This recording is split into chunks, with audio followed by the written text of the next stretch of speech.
pessoal. Vamos começar nossa aula 17. Nossa última aula vai ser dia 15 de novembro, feriado, videoaula, né? Como está planejado, certo? Vou ver se eu consigo dar as duas aulas hoje aqui. Talvez não dê tempo, tá certo? Mas se eu conseguir, eu posso talvez fazer isso e vocês assistem a videoaula também. Quer dizer, né? A videoaula separada da próxima aula, certo? Mas vamos ver, porque hoje tem monitoria, né? Meio-dia, vamos ver se a gente consegue fazer. Ou então a gente estende um pouco mais, certo? E daí vocês podem fazer uma monitoria extra com o Lucas, se for o caso, né? Tentar fazer isso. Então, nessa aula de hoje, né, a gente vai falar sobre o quê, né? Eu vou disponibilizar, eu achei umas notas de aula aqui, certo? São adequadas para essas duas aulas, vou organizá-las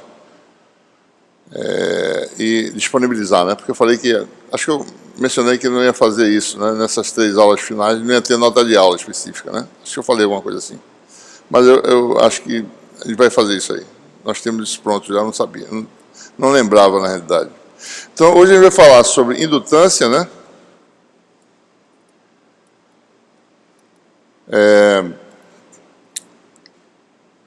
Corrente de deslocamentos, que é o elemento que falta para a gente completar as equações de Maxwell.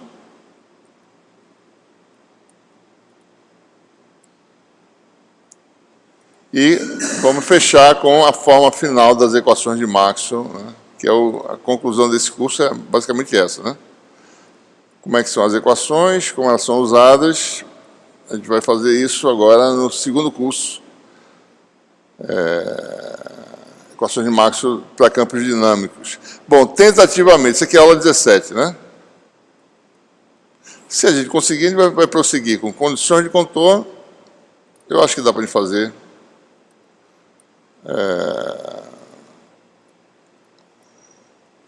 E teorema de Poynting, que seria a conclusão lá da aula seguinte, né? A gente pode fazer isso já agora. Vamos tentar ver se a gente faz, né? O plano é fazer isso aqui, vamos ver se a gente faz também isso aqui, certo? Daí você revisa essa aula 18 novamente lá nas videoaulas, certo? Então, considere, por exemplo, vou falar sobre indutância, né?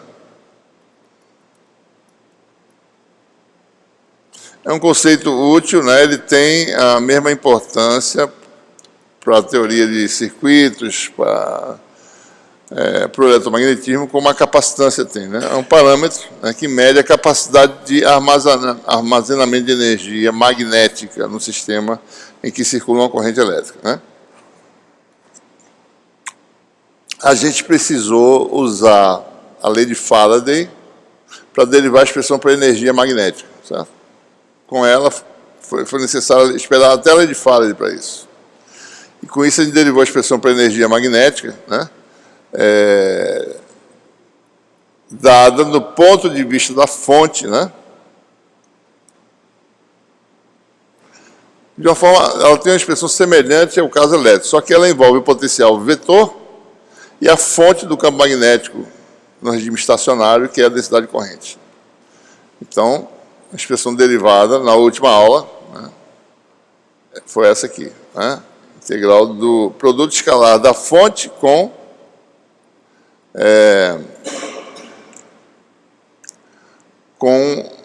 o potencial vetor. E isso aqui é o ponto de vista da fonte, né, porque a fonte aparece especificamente. E também, alternativamente, ele mostrou que isso também pode ser escrito do ponto de vista do campo, né? Do ponto de vista do campo. Isso aqui deu algo muito parecido com o caso elétrico. O meio, né, da integral de volume do produto BH. São as quantidades magnéticas, né, os campos de matéria magnética. Ou seja, aqui apareceu a densidade de energia, né, minúsculo aqui, 1 meio de BH, né? Como no caso elétrico, certo? Só lembrando aqui. Densidade de energia, ômega W minúsculo, integrada no volume, você tem a energia magnética. Então é como se a energia tivesse distribuída no volume, né? Cada pedacinho de espaço tem uma quantidade de energia. Certo? Esse é o mesmo ponto de vista do caso elétrico. No caso elétrico, isso aqui vira EIH, né? Produto de EIH, mesma expressão para essas quantidades. Certo? A questão agora é a seguinte, bom, em termos de representação dessa energia, né? Quando você tem circuitos, geralmente você tem circuitos de corrente, né? E você tem aí... Deixa eu ver se está gravando aqui, só um minutinho. Tá, né? Você tem aí circuitos de corrente, né? Circuitos que cada um produz um campo. O campo de um acopla no circuito seguinte, né? Se, por exemplo, a corrente variar num, vai induzir corrente em outro. Então, essa indução, né, pode ser determinada usando indutância. Tá? Então, é isso que a gente quer saber. Se você tem vários circuitos portando correntes, né, independentes, qual é a energia do sistema? Certo? Então, vamos aplicar essa expressão que a gente acabou de mostrar.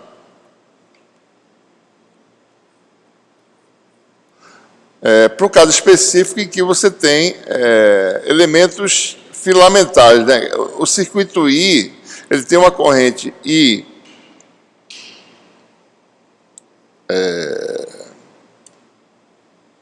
II, né? E o caminho é CI, tá certo? Então, para cada circuito, a gente vai mudar isso para integral de linha, né? Ou seja, JdV, para o iésimo circuito, se transforma em IdL, né? I do iésimo circuito. Né? Ampere por metro quadrado, metro cúbico, dá ampere vezes metro. Ampere vezes metro. Né? Aquela modificação que a gente sempre faz, certo? Ou seja, então, a integral no volume disso aqui vai se reduzir a integrais nesses caminhos e vai ser uma soma, né, nos N circuitos. Uma soma de integrais. Então, a energia se torna um meio, né, da soma nos N circuitos. Da iésima corrente, que é fixa, né, integral de linha, no caminho CI, no iésimo caminho de A dl, certo? Onde A é o potencial vetor, que é a soma dos campos, né? Tem o campo de todo mundo, eles produzem campo de espaço, esse campo é descrito por uma função potencial, então esse potencial vetor que é a soma de todos os campos aqui, certo? Tá? Por sua vez, isso aqui, né? O que é isso, né? Ora, B é rotacional de A, né?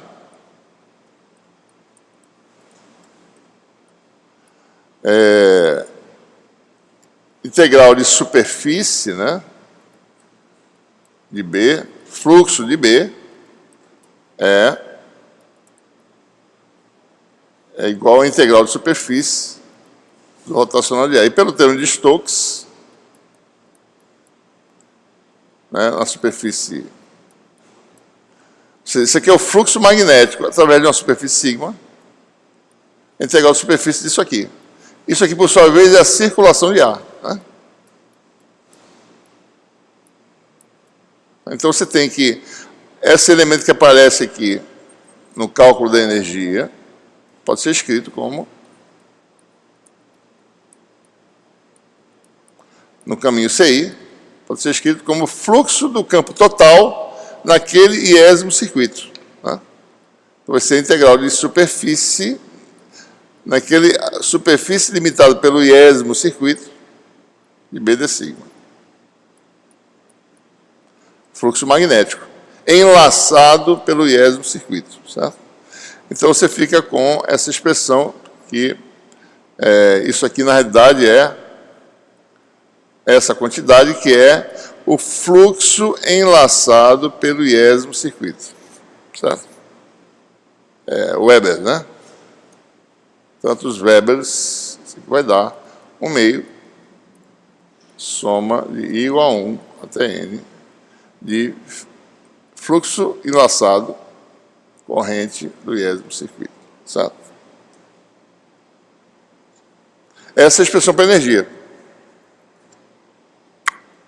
Ou seja, nós ficamos com esse resultado aqui, né?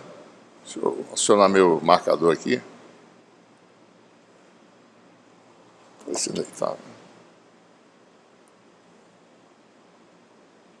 Ficamos com esse resultado, né? Agora, lembrando, né? O que é esse psi, né? O fluxo envolve, né, a integral do campo total, né? Certo? Olha, a gente pode decompor esse campo total, certo? Como sendo o campo total é a soma dos campos. Calcula o campo de cada espira, soma no espaço, vai dar o campo total. Então, se cada espira, a iésima espira, né, que tem o caminho CI, tem também a superfície correspondente a sigma I, produz um campo só dela, BI, então isso aqui vai ser BI igual a 1.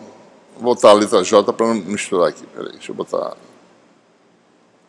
letra J. Vamos botar aqui para não confundir, tá certo?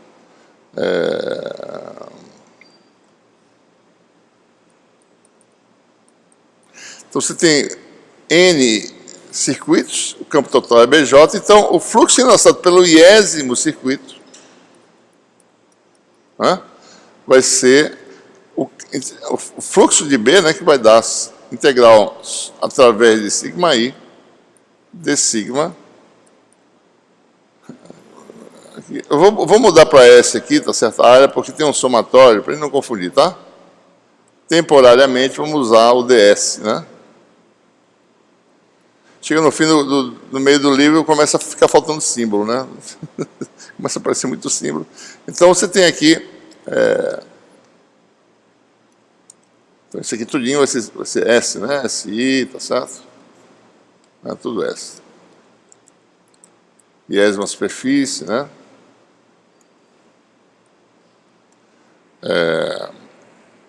E aqui também.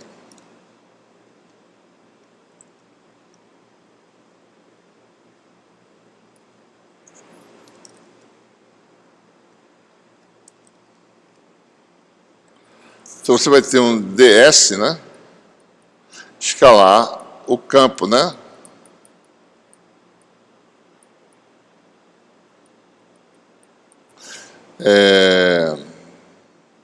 Ou seja, eu posso também botar...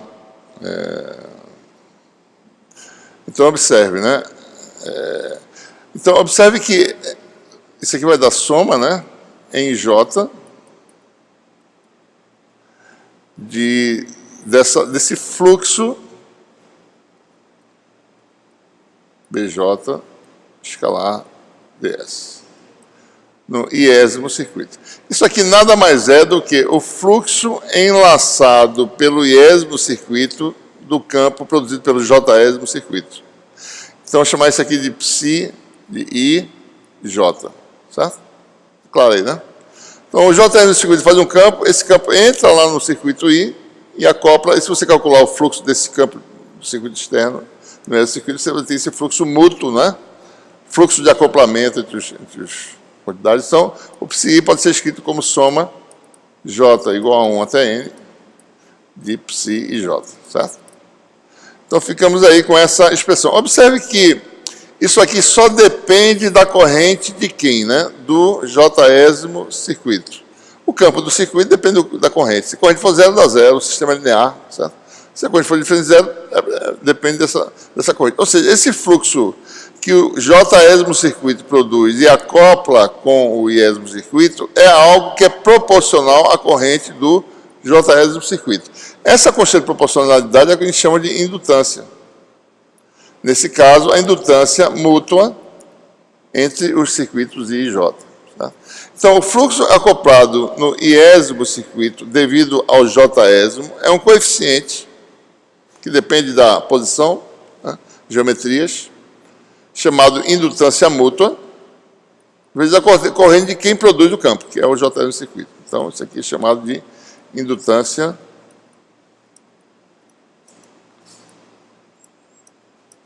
mútua, né? Deixa eu só ver uma coisa aqui, pessoal. O meio está lá. Tem um fator de um meio em vários lugares, que eu talvez tenha esquecido. Bom, aqui está tudo certo. Ou seja, então, o psi é dado por isso, daí você volta para a expressão para energia, como é que ela vai ficar? Um meio, né? Psi, que é um somatório também, em J, né? De um coeficiente, vezes a corrente de JS do circuito. Isso aqui vai dar que a energia é um meio, soma dupla agora, né? Soma em J, certo? Tinha lá psi, né? Ela assim, tá certo? Só mostrar como é que é antes. Isso aqui reexpressou, né? Como essa soma em J, isso aqui vai dar um meio. Soma em IJ.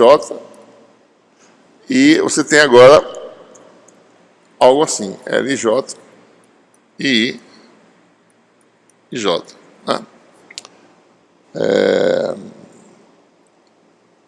Ok? Ora, então essa é a expressão para energia, agora em termos de coeficientes chamados de indutâncias, né? Vários circuitos, várias indutâncias, né? E isso aqui, qualquer que seja IJ, né? De 1 até N, eles podem ser inclusive iguais, certo? Essa é a expressão que a gente obtém. Né? Isso aqui pode ser reescrito, né? Separando o termo em que você tem o acoplamento do circuito com ele mesmo, igual a J, né? Então, com igual a J, você tem um termo, né? L e I, vou chamar isso aqui de L do IES do circuito, a autoindutância do circuito. E quando seus índices são diferentes, são indutâncias de acoplamento, indutâncias mútuas. Né? Então, você fica com a energia, fica um termo isolado, que é 1 meio soma em I, né? Uma soma única, porque eu já isolei o termo igual a J, Li e ao quadrado, né? Mais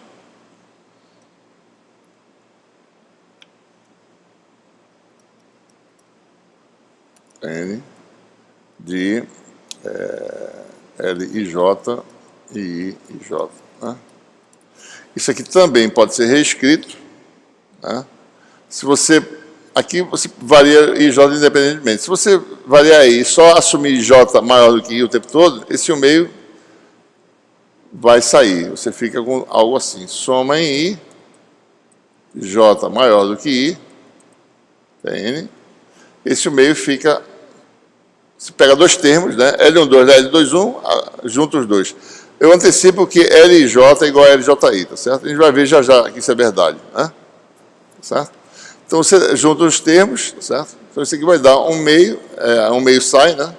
Vai ficar LIJ e IJ, a mesma coisa, se você restringir os valores de J maiores do que I, certo? Uma forma alternativa de expressar isso aí.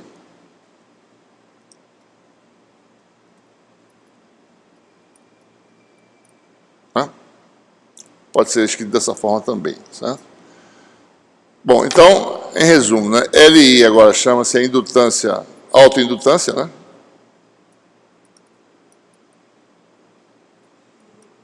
Do iésimo circuito, e LJ, a gente vai ver que isso independe, né? L12 e L21 é a mesma coisa, indutância mútua.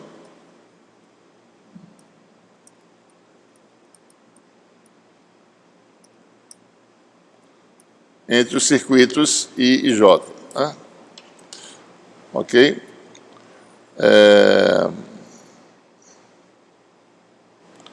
Vamos ver as expressões aí para essas indutâncias, né? Dá uma olhadinha aqui, tá certo? Observe que a indutância que o fluxo enlaçado pelo iésimo circuito devido ao J-ésimo circuito é a integral de superfície, né, de BJ escalar ds, né? Isso dá, como eu acabei de falar, a circulação de ou seja, o campo, isso aqui é o campo do JS do circuito, ou seja, o potencial vetor do JS do circuito dele. Né? Ora, nós sabemos a expressão potencial vetor de um circuito de corrente, né? Tem uma integral simples, né? Integral no caminho CJ, né? IJ dl sobre μ0, né? Sobre 4π x menos xj, né? Certo? Num ponto x, eu estou escondendo os argumentos para evitar sobrecarregar aqui, tá certo? Num ponto x, o potencial vetor é dado por isso, né? Então, para a gente começar a diferenciar as coisas, né? Tem um DL do circuito J, tem um DL aqui do circuito I, né? Vou botar aqui DLI, vou botar aqui DLJ, só para diferenciar, certo? Bom, num ponto sobre o circuito CI, o X vai ser uma coordenada em cima lá daquele caminhozinho, né? Onde você está calculando o potencial vetor, XJ, certo? Porque a integral de linha é sobre lá o circuito J, né? Então, esse aqui vai ser o XJ. Então, no circuito XJ, o AJ, aliás, desculpe, no circuito I. É no circuito I aqui, tá certo? No circuito I, o X vai ser XI, né?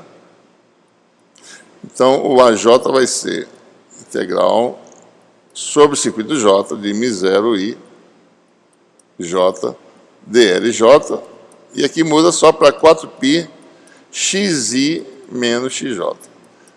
Então, observe, né? Jogando essa expressão aqui, né?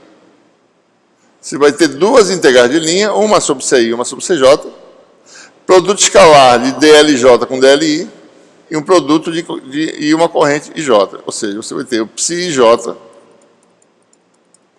vai ter integral, duas integrais de linha, né? CI, CJ, e I, né? Aliás, IJ, corrente de JS do circuito, DLJ, produto escalar com DLI,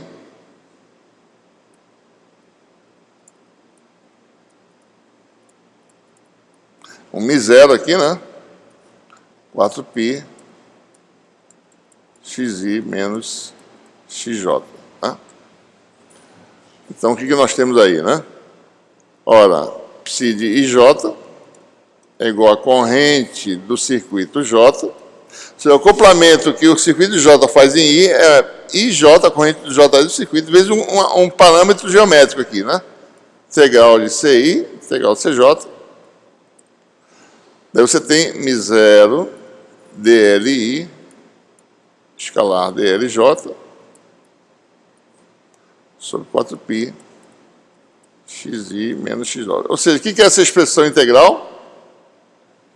É a indutância mútua, né? L e J, que é psi-IJ, LJ e J, certo? Que é a expressão original, né? Então aí está a expressão para a indutância em termos do parâmetro geométrico. LJ é integral em CI, integral em CJ, e μ0 dLi, dLJ, 4π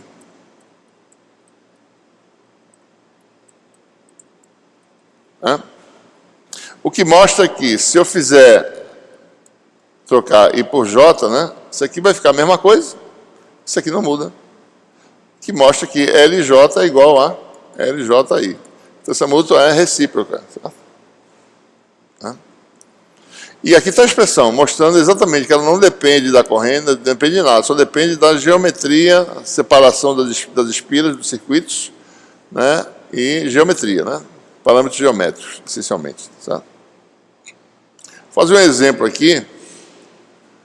Observe que calcular a indutância, né, requer calcular enlace de fluxo, que é algo extremamente complicado. Certo? Acho que vocês vão fazer o curso de conversão, né? Não sei se estão fazendo agora ou depois, né? Conversão de energia. Hã? No nono, né? Pronto. Então lá vai se falar sobre essa questão de lançamento de fluxo, é uma coisa complicada, certo? Porque, essencialmente, o enlaçamento de fluxo depende da integral de A num caminho fechado. Às vezes tem enrolamento, isso é complicado de fazer, certo? Ou então, quando a corrente é distribuída, por exemplo, é difícil saber como é que está sendo enlaçada essa corrente, quem são os circuitos, né? Então, nesses casos mais complexos, é mais fácil você primeiro calcular a energia armazenada e dela obter indutância, certo? Então, por exemplo, a gente vai fazer um exemplo agora, né? A indutância do cabo coaxial. Né? Alta indutância do cabo coaxial. Suponha que você tem um cabo coaxial portando corrente distribuída aí no núcleo central, condutor central, sabe? Distribuída uniformemente, né? Então quer dizer que a corrente aí flui no sentido Z, então ela dentro desse núcleo de raio A, desse cilindro, né, é uma constante, Z, ela retorna pela malha externa, a corrente total que flui é I, né? A que volta é I para o sentido menos Z. Então, a densidade de corrente é a corrente que atravessa esse núcleo sobre a área, né? Que é π2. Né? Então, a pergunta é essa, né? Um cabo longo desse tem que indutância, né? Tá? Admitindo um cabo bem longo, né? Qual a indutância por unidade de comprimento? Certo? Então, como é que a gente vai descobrir aqui como é que é o fluxo enlaçado? Quem são os circuitos, né, que participam daquela expressão que ele acabou de derivar? Né? É como se você estivesse aí olhando, tá certo? Na realidade, existe uma forma de fazer isso, mas é muito complicado, né? Olhando o cabo coaxial, a malha, aqui o condutor central, tá certo?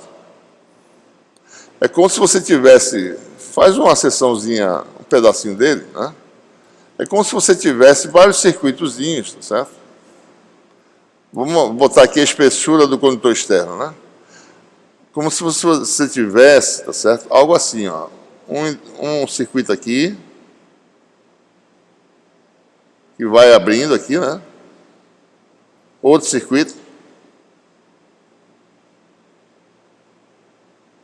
Então, como se fosse um enrolamento. Se você quiser usar o conceito de fluxo enlaçado, você teria que calcular a indutância, a energia desse sistema de enrolamento fictício que a gente está fazendo aqui.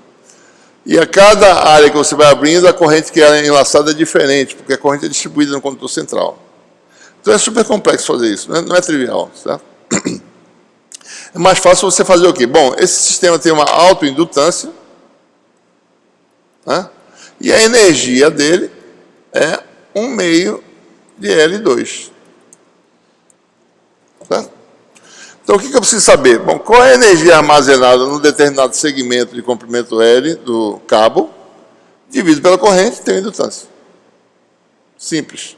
Não precisamos pensar em enlaçamento de circuito, nem acoplamento mútuo, nem nada, tá certo? Né? Então, em corrente distribuída, a forma de fazer mais fácil é usando energia, certo? Então, vamos fazer, né? Então, vamos lá. Nosso sistema tem uma densidade de corrente J0 a Z. Nós já calculamos antes, né, o campo, tá certo? Né? Usando a lei de Ampère. O campo dentro ou fora, você faz uma integral de linha, integral de HDL, né? É a corrente envolvida. O sistema tem alta simetria, né? O H só tem uma componente azimutal, que depende de R. Tá?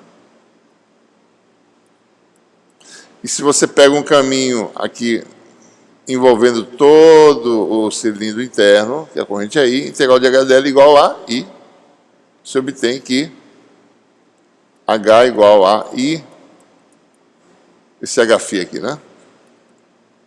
Sobre 2πr, tá? Em que I é J0 vezes πa2. Tá? Então, você pode escrever aqui, então, jogando aqui, HΦ vai ser J0 A2 sobre R, aonde? Na região entre A e B, né?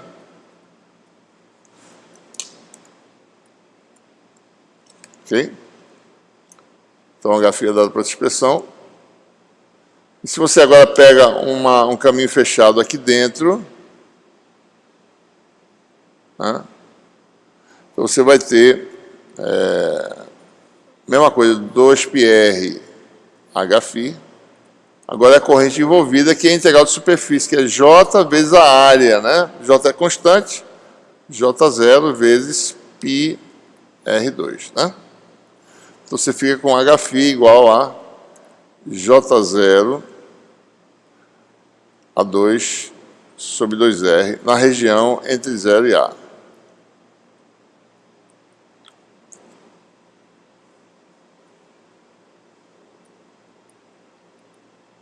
Ok? Então esse é o campo aqui dentro. Ele está errado aqui, né? Sobre 2πr. Isso aqui está errado. Já mostro aqui. J0, desculpa, que é A2? Isso aqui é a minha expressão anterior. J0 R sobre 2, né? J0 R sobre 2. Então, na região interna, e do lado de fora vai ser essa que a gente fez aqui. Faltou um 2 aqui também, né, pessoal? Tem um 2 aqui que eu esqueci, sobre 2R, certo? Então, quem é o campo H, né? O campo H é dado por essa expressão, né? Na região interna, ele aumenta.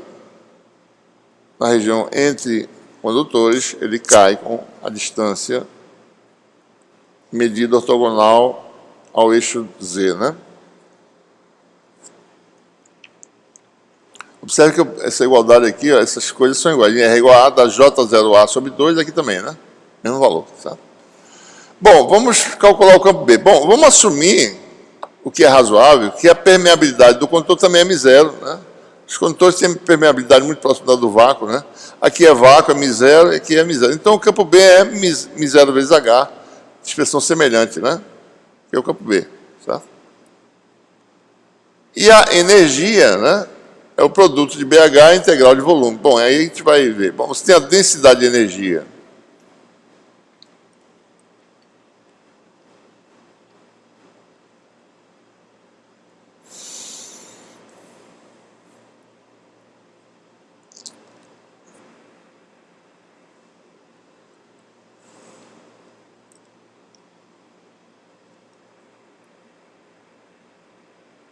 Densidade de energia, que é um meio de BH, né?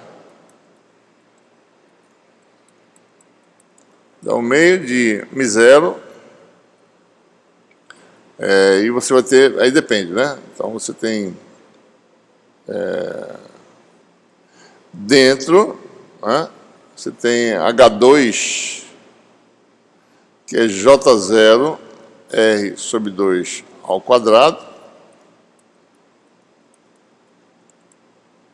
E do lado de fora é J0 A2 sobre 2R, né, ao quadrado.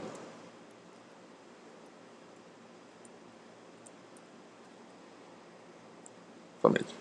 M0 H2, né?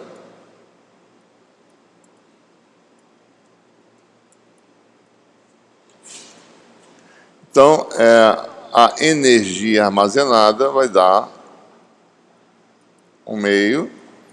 Daí uma integral de 0 a A, né? Um meio de M0. Faz o seguinte, tirar as constantes logo, né?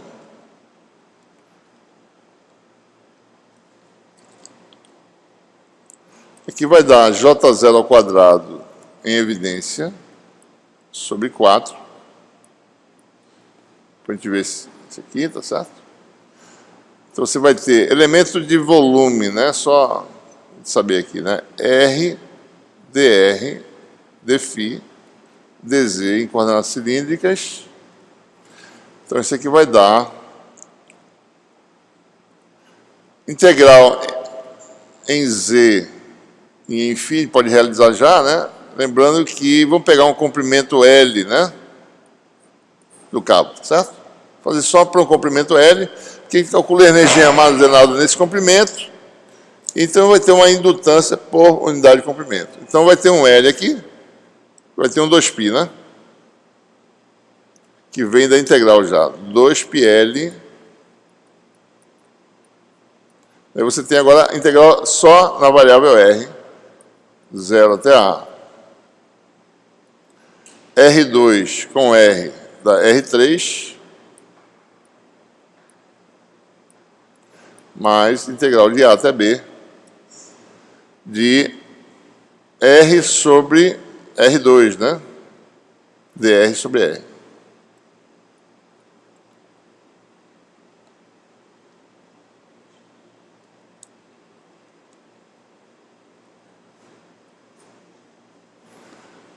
Então isso aqui vai dar o quê? Vai dar A4.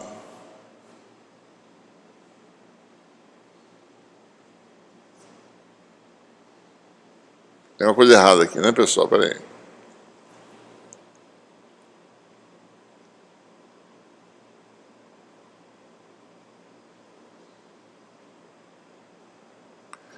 Tem alguma coisa totalmente errada aqui. Ah, não, tá faltando... Ah, tá. Tá faltando o A4 aqui que eu esqueci, tá certo? Mais um A4. Agora tá certo. A4. Agora o dimensionamento tá certo. Isso aqui é adimensional. Isso aqui tem dimensão de a quarta potência de R, né? Que é a quarta potência de R. Então aqui vai dar A4 sobre 4. Mais A4.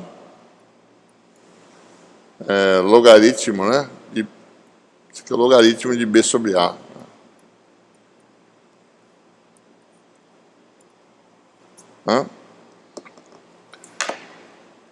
Vamos botar a corrente de volta, né? A gente precisa da corrente para calcular a indutância, né? E J0 vezes π2, e ao quadrado vai dar J0 ao quadrado, π2 a 4. Então, o J0 ao quadrado pode ser expresso, né, em termos da corrente.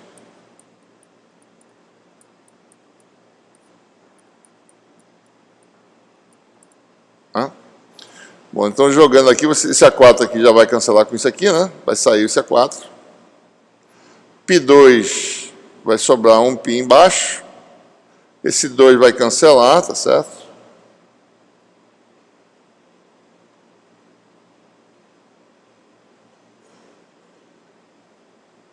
Esse 4 aqui tá certo. Tá, né? Veio de lá, tá certo? Deixa eu ver se está dando certo aqui. 16, né? Ah, não, tudo bem, está certo. Bom, então isso aqui vai dar, vamos ver se está certo aqui, dá essa expressão aqui, μ0, a energia vai dar μ0,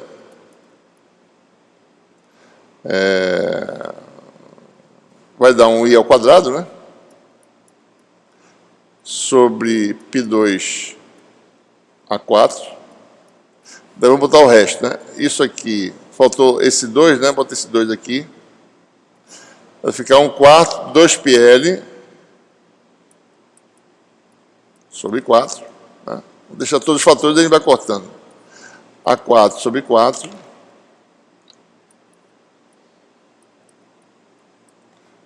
Mais, se quiser, bota em evidência, né? Bota em evidência. A4. Vai ficar 1/4, né? Mais log de B sobre A.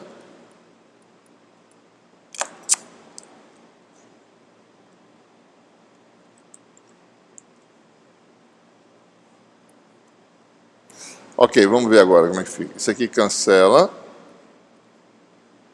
2π com 2 vezes π. Aí ficou esse quarto aqui, né? Então a energia vai dar... vou botar assim, 4 em evidência vai dar μ0 e 2 sobre 4 em evidência dá 16 com π, né? 1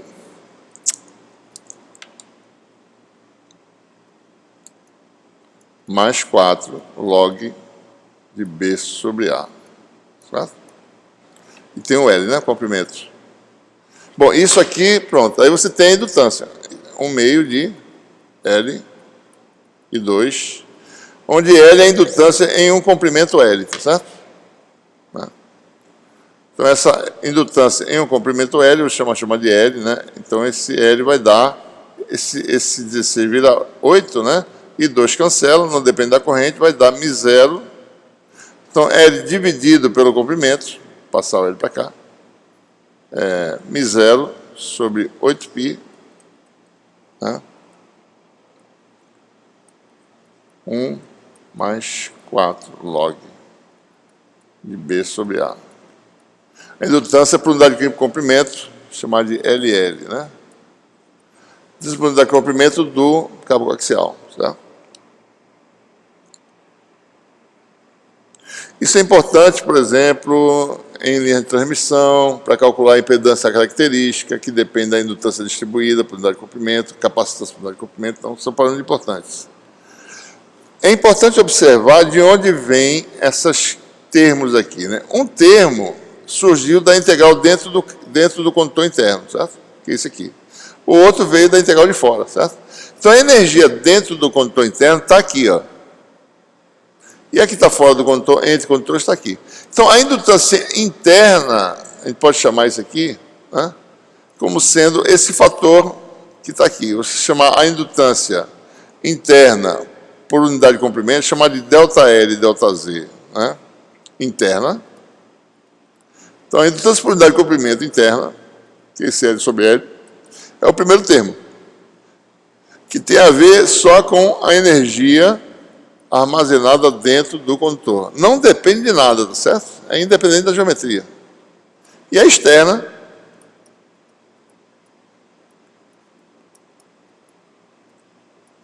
é esse fator aqui, μ0 sobre 2, aí depende da geometria, log de B sobre A, né? Sobre 2π, log de B sobre A. Ok?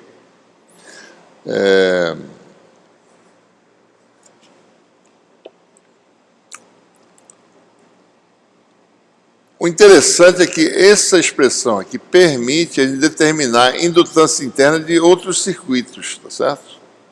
Qualquer que seja ele. Se você tem um fio, né? Às vezes você precisa, bom, o fio tem dimensão pequena, mas tem uma indutânciazinha interna dele, né? Quanto é que vale? Não. Com essa expressão aqui você pode fazer um cálculozinho aproximado, certo? Então você tem um fio, um circuito, certo? Circuito fechado. Só que esse circuito tem uma seção transversal, né? E essa seção transversal armazena energia magnética, certo? Digamos que o raio seja mais ou menos circular, raio R0, né? Com a indutância desse circuito interno, como é que a gente faz? Pega a expressão aqui, unidade de comprimento, vezes o comprimento mais ou menos do circuito. Dá 2πr. Né? Vezes 2πr0, né, no caso. μ0 sobre 8π. Então você tem ideia de quanto é que é a indutância só da parte interna. A parte externa você pode calcular, né, de outra forma, certo? Não é trivial também, mas uma parte você já sabe. μ0 R0 sobre 4. Né? Então, o circuito fechado de raio R0 tem indutância interna aproximadamente μ0 R0 sobre 4. Onde R0 é o raio do circuito. Tá?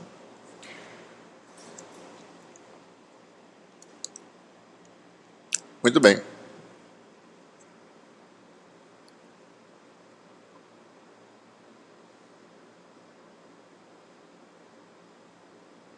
Bom, então, observe o seguinte, o que a gente fez, né? A gente colocou o campo variante no tempo B, fez a lei de Faraday para poder voltar e calcular a energia de um sistema estacionário, de corrente estacionária, tá? Então a gente fechou essa parte que faltava no magnetismo, né? Usando a lei de Faraday. Agora a gente precisa fazer o seguinte, bom, como é que ficam as equações de Maxwell na forma final? Certo? No capítulo 4 a gente derivou o princípio da conservação da carga e parou ali e não explorou as consequências daquele princípio. Mas tem consequências, certo? Então eu vou falar sobre isso agora.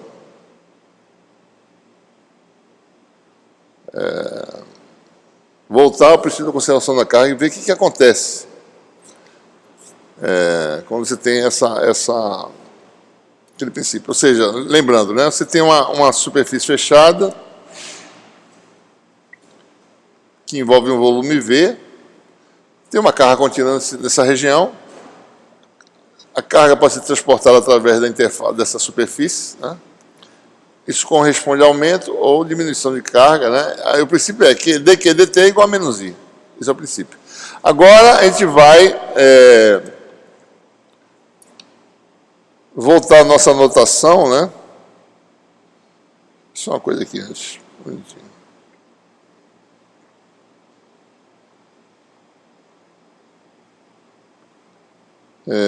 Não sei se eu falei já sobre... Deixa eu ver só uma coisa rapidinho aqui, pessoal. Só um minutinho.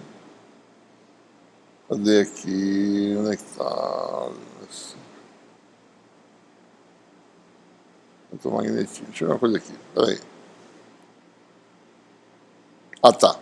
Então, nós já introduzimos a notação que os campos variantes no tempo são arredondados, tá certo? Então, aqui, ó, a corrente I variante no tempo, né? Tá vendo aqui? Minúsculo. A corrente DC, a gente sempre escreve uma letra maiúscula reta, agora a corrente AC, corrente variante no tempo, é um I minúsculo, né?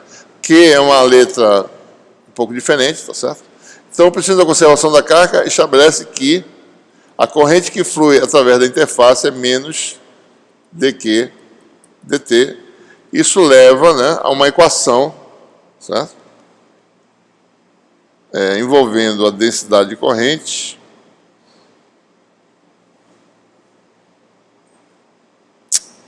deixa eu botar aqui de volta, né? Que o fluxo de J, corrente variando no tempo, voltando aqui para a área de sigma, igual a menos ddt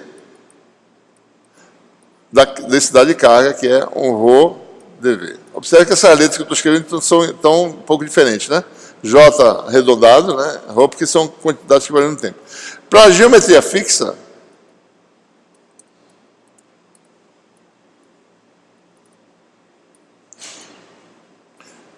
essa derivada só aplica a ρ, né? Então fica integral de J de sigma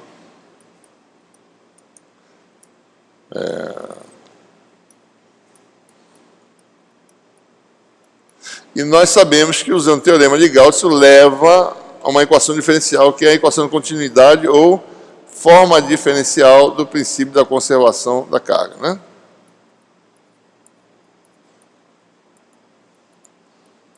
Certo? Essa é a consequência. Ora, essa equação a gente já sabia, nós conhecemos isso aqui, né? Mas isso aqui tem uma consequência na lei de Ampère em forma diferencial, lei circuital de Ampère. Vamos lá. Ou seja, reescrito aqui, isso aqui é da divergente de J, né? Menos dρ dt. Nós tínhamos antes, tá certo, a lei de Ampère, né? Então isso aqui é uma coisa importante, não pode ser violado, porque senão vai violar a princípio da conservação da carga. A lei de Ampère diz que o rotacional de H igual a J, né? Se eu calcular o divergente dessa rotacional de H, vai dar quanto?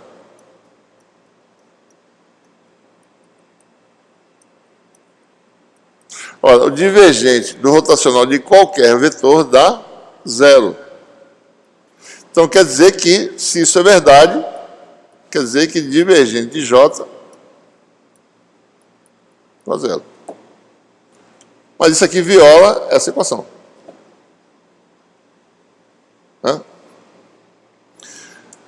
Então, observe, né? Esse é o grande problema, certo? Essa equação não funciona por causa do princípio da carga. Só funciona quando o dρ dt é igual a zero. No regime estacionário, a gente falou isso, né? Magnetostática é o conjunto de leis, tá certo? Fenômenos obtidos no regime estacionário, quando o dρ dt é igual a zero. Mas agora tem um regime dinâmico, e isso não pode ser mais verdadeiro.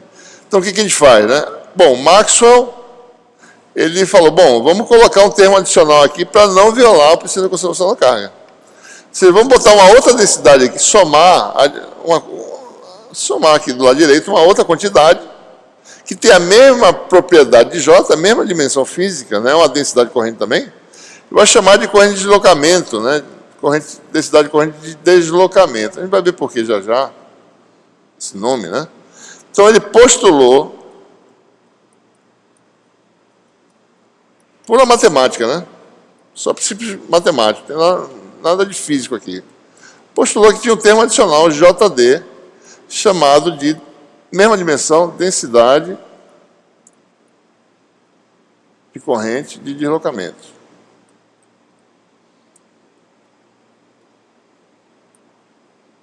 Mesma dimensão física, né? Bom, quem é esse JD? Né? Vamos ver de que forma ele pode ser obtido. Bom, o JD, deixa eu achar um espaço aqui. Apagar tudo logo. Então, botando aqui de volta. Rotacional de H igual a J mais JD, né?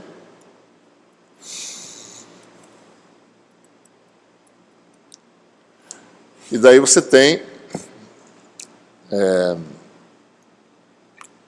calculando novamente divergente disso aqui tudo, né? Vai dar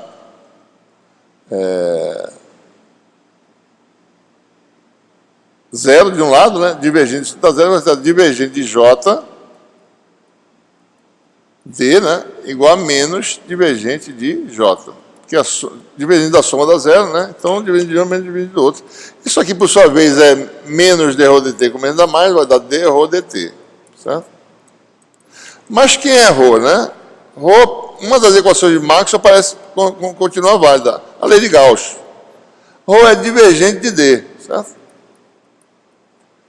Então, ou seja, dado ρ, eu sei também que ρ é amarrado com d, eu posso determinar o divergente de JD em termos disso aqui, né? Então vai dar divergente de JD igual a ddt de divergente de d, ou igual a divergente, trocando as posições, né? De dd dt. Né? Ou seja, divergente de J, essa letra está tudo errado, né? Tudo aqui é redondo, tá certo? Como estou desacostumado, né? JD mais DD arredondado DT. Aliás, desculpe, mais não, menos. Né?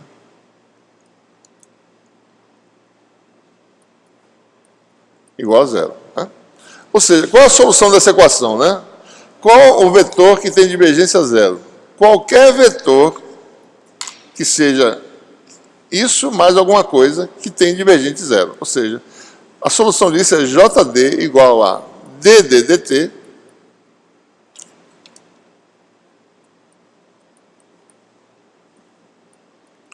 mais um vetor, certo?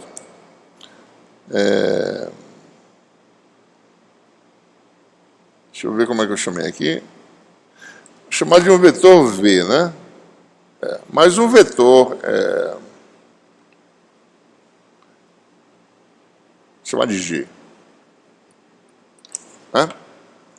Tal que divergente de G seja zero. Eu posso escrever um vetor cujo divergente dá zero se ele for da forma rotacional de qualquer coisa, não é isso? Rotacional de um vetor V maiúsculo aqui, certo? Então, ou seja, a forma JD é algo assim, né?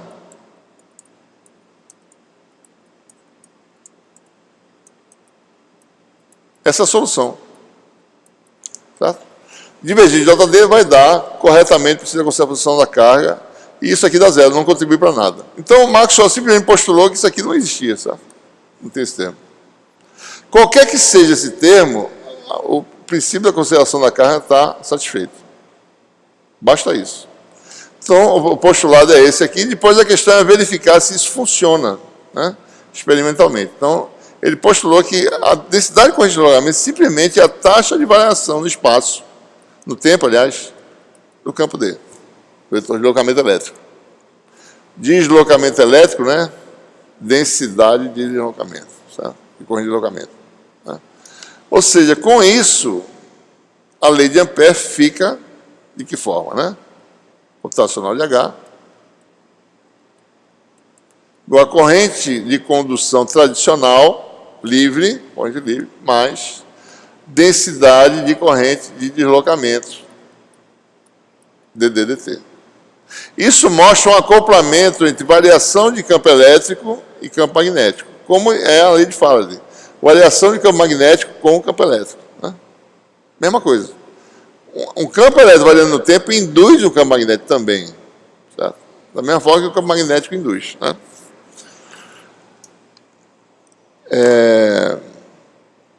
Esse termo aí, ele resolve o chamado paradoxo do capacitor, né? Que vai ilustrar aqui.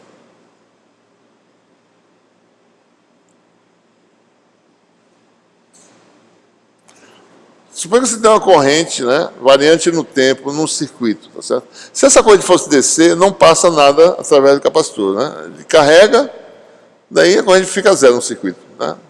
Tem o transitório, daí carregou o capacitor, a corrente fica zero. Mas se ela for variando no tempo, a corrente circula, certo? No circuito, com esse capacitor no meio. Tá? Ora, se eu usar a lei de Ampère, né? Vamos olhar em mais detalhe aqui, essa região aqui, tá certo? Tem duas placas, né? O campo que existe dentro desse condutor, do circuito, é muito pequeno. Né? Condutividade praticamente infinita, existe a densidade de corrente com campo praticamente zero. Então, dentro do condutor, o campo é muito pequeno. Desculpa. O campo é muito pequeno. Também é o D, que é εE, né? D é desprezível, tá certo? Então, corrente de deslocamento aqui dentro não existe. O dDdt é praticamente zero, porque o D é muito pequeno. Só tem corrente de condução aqui. Então, no circuito aqui, predomina quem? Corrente de condução. Certo? Entre esses duas placas, não tem corrente de condução, mas tem corrente de deslocamento. Certo? É ela que faz com que as coisas funcionem. Por exemplo, se eu calcular a lei de Ampère usando esse caminho aqui fechado, certo? E calcular a corrente envolvida total, a corrente envolvida total é quem, né? I envolvida seria a corrente tradicional mais a corrente de deslocamento que existia, tá certo? Né? Porque agora a lei de Ampère diz que tem a corrente de condução e a corrente de deslocamento. Integral de JD de sigma é a corrente de deslocamento produzida. Integral de J de sigma é a corrente de condução, né, que flui através da área. Certo? Então, a corrente envolvida sempre é a circulação de H. A lei de Ampère seria assim, né? Integral de HdL. Chamando I e D as correntes envolvidas, vai dar I mais D. Né? Certo? Então, veja, se eu pego a lei de Ampère, né? Isso aqui é calculado usando integrais de superfície desse tipo aqui, tá certo? Essas correntes, né? Então, se eu venho aqui no meu circuito, certo?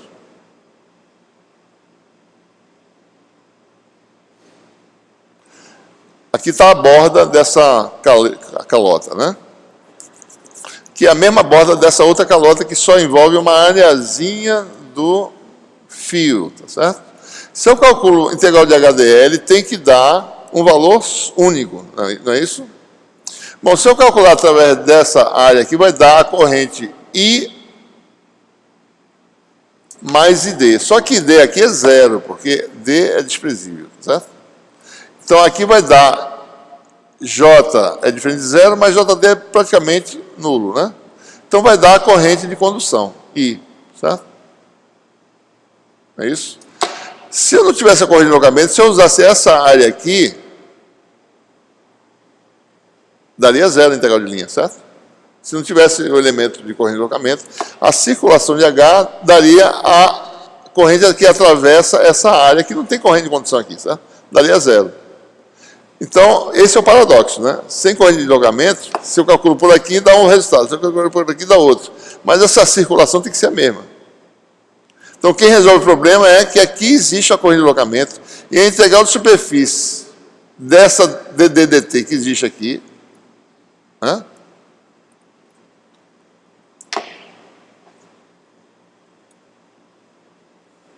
Aqui tem o DDDT, que é o JD. E a integral de superfície DDT vai dar exatamente o mesmo valor, que é a corrente que está aqui. E ela continua aqui sendo I e passa para o lado de lá sendo I.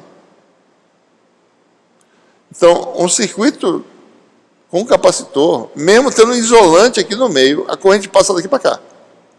Certo? Então, ele tem que ter muito cuidado, né? Por exemplo, né?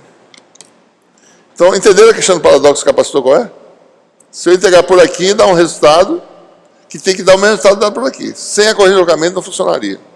Tem que ter corrente de deslocamento. Então, a corrente é como se ela passasse direto. Variou no tempo, a corrente passa através do capacitor. Tá?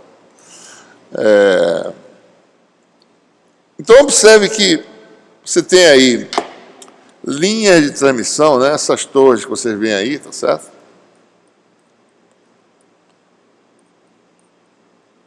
Você tem aqui, né? Você olhando assim, né? A linha vai... Então, essa linha, você tem as torres, tá certo? Você tem os isoladores, né? De alto isolamento elétrico, porque isso aqui é terra, isso aqui está potencial zero, né?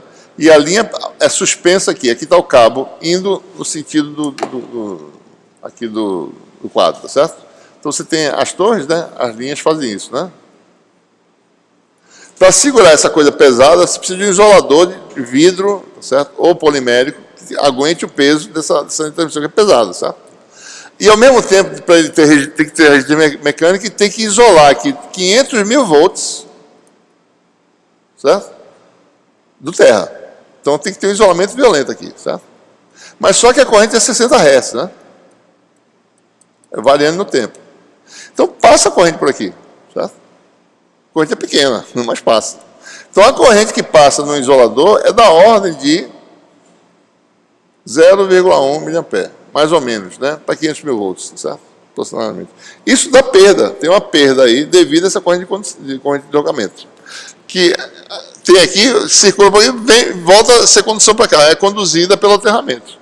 Então, imagina, você tem várias torres, certo? Ao longo da linha de transmissão, que você tem um vazamento de corrente. E pode dar choque, inclusive, tá certo? Se você tocar, né? É claro que se distribui, né? Você é um isolante, né? Então, não vai passar por você, mas pode dar choque, certo? Na realidade, isso aqui pode ser um problema, mas para você saber que tem perda de energia só por causa disso, só por causa do corrente de deslocamento. Por isso que o pessoal quer fazer corrente contínua, né? Tem lugares que fazem transmissão em corrente contínua, que não tem essa perda. Né? Essas perdas de acoplamento, né, com circuitos vizinhos ou perda devido a vazamento de corrente de deslocamento. Certo? Então, pessoal, isso é o que a gente falaria da aula 17. Né? Então, vamos continuar, tá certo? Para falar sobre o restante do capítulo. Quer dizer, ainda não terminou a aula 17, falta concluir com as equações de Maxwell. Né? Bom, só sumarizando, né? Resolvemos o paradoxo capacitor, né? Temos agora a forma final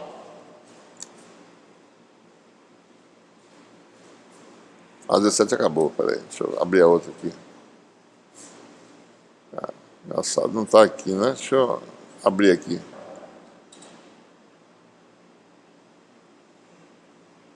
Só um minutinho.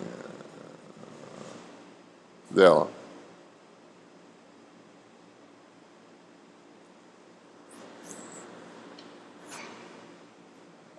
Então, nós temos aí a forma final das equações de Maxwell, né?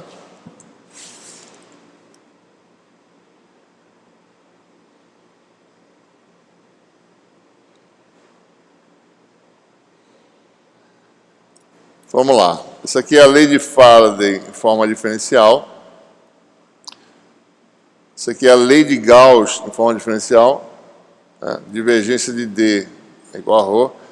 Isso aqui é a inexistência de polos, de monopolos magnéticos, né? Divergência de B igual a zero, que é equivalente a essa equação, mas só que mostra que não tem carga magnética. Se tivesse, teria a densidade de carga magnética associada. E a lei de Ampère generalizada agora, né, com a presença do elemento que é a corrente de deslocamento, tá certo? Além disso, né, observe que as equações são equações que especificam rotacional divergente, mas tem que ter uma conexão entre as quantidades, que são as chamadas relações constitutivas, né? No meio material polarizável, aparece o vetor polarização. Agora, todo mundo é variante do tempo, né?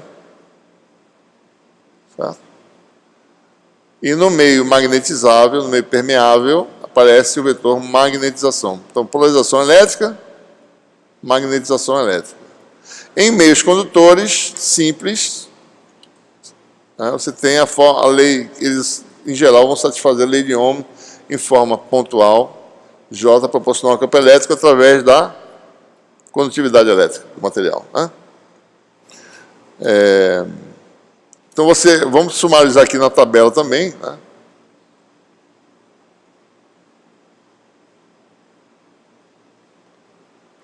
As quantidades, né, e suas unidades, SI. Né? Campo elétrico, os nomes, né, adequados, campo elétrico, volts por metro. Né?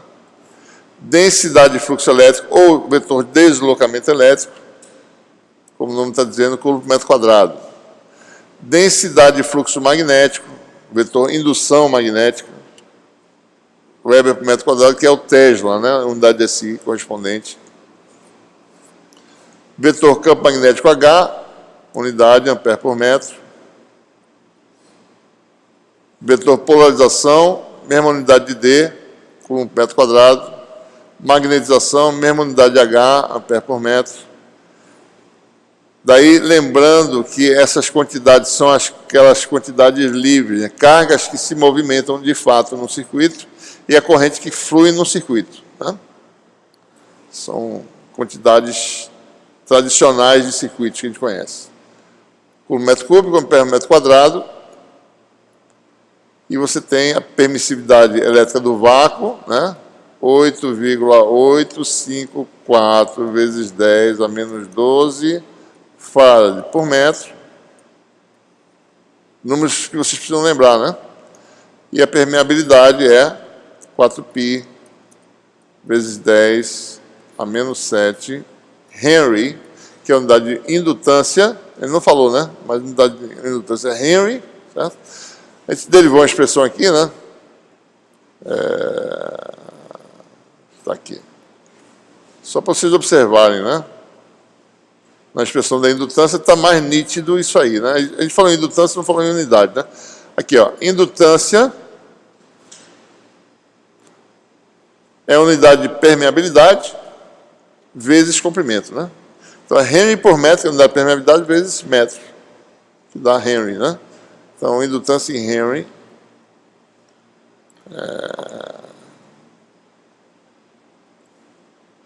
4π vezes 10 a menos 7 Henry por metro.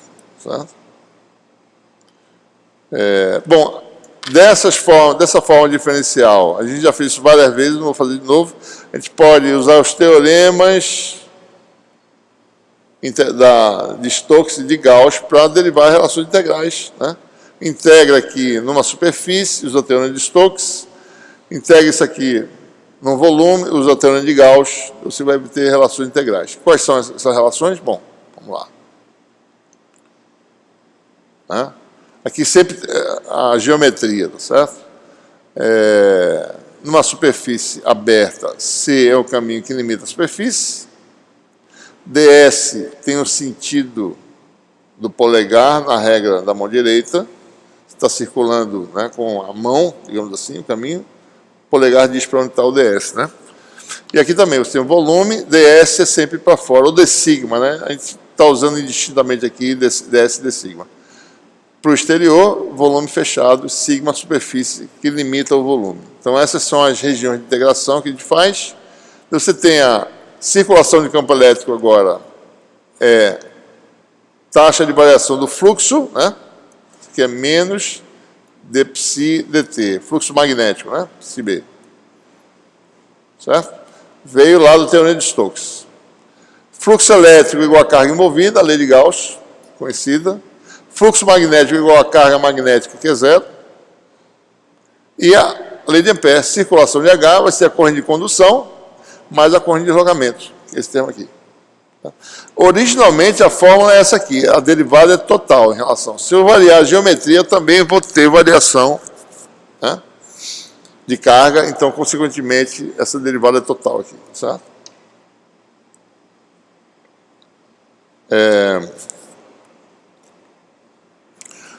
Vamos derivar agora. Bom, então, como eu falei para vocês, a gente vai entrar na aula 18 e vocês têm a oportunidade de reassisti-la depois. A gente vai fazer isso logo agora, já que a gente tem tempo, né? E vai fazer essa aula, certo? Então, na aula 18, que é essa aula que a gente começa agora, né?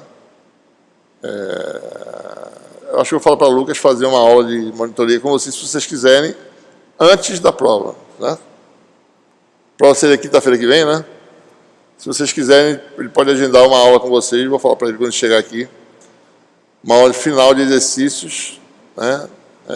Antes da aula. A gente tem segunda-feira a outra oficina, não é isso? Ou estou enganado? E quinta-feira, prova, né?